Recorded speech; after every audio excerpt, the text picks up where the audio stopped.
So I am the author and the illustrator of this book, and I decided I did not want any words on this particular page. If you come to a page in a picture book that has no words, does that mean that page is unimportant and you're supposed to skip right over it? No, of course not. In fact, that page is probably especially important. There's probably a good reason why there's no words on that particular page. So here's why there's no words on this particular page.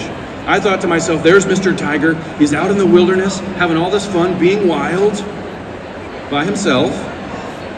And I thought, well, maybe there'd become a moment in this experience for him where he starts wondering, does he really want to be wild and alone?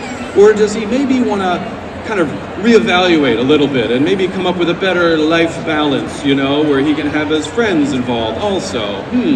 And so I just pictured this scene of him looking very alone, and so I decided to illustrate him walking through this big wild field all by himself without any words on the page. And so us, the readers, there's nothing to say. So you just kind of look at this page for a moment. Maybe you wonder what he's thinking about, and then you turn the page. Mr. Tiger was lonely. And there he is, looking about as lonely as a tiger can look. He's sitting up in a tree all by himself in the rain, soaking wet. He's looking at us, but he's thinking about what's behind him, the city.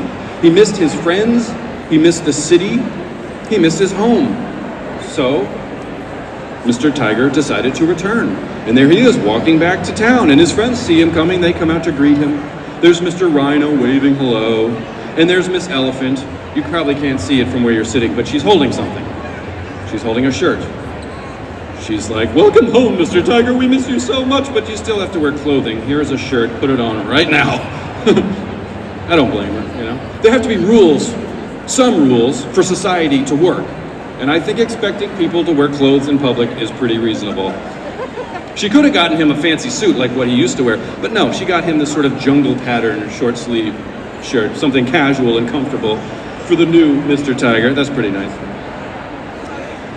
Mr. Tiger decided to return, and he found that things were beginning to change. When he left, everybody was acting very proper. But now he comes back, and he sees that some of the animals are walking on 4 legs instead of 2. They're wearing different clothes. Some of them are running around wildly. Mr. Monkey is bouncing around the rooftops like a good little monkey. Now, Mr. Tiger felt free to be himself. When he needed to be wild, he could go out to the wilderness. When he was ready for a civilized life, he could come back to town. Maybe even put on a suit for the occasional tea party. I think the occasional tea party can be kind of fun, actually.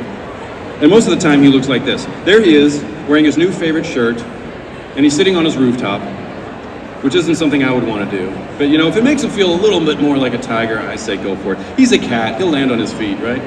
So now Mr. Tiger felt free to be himself.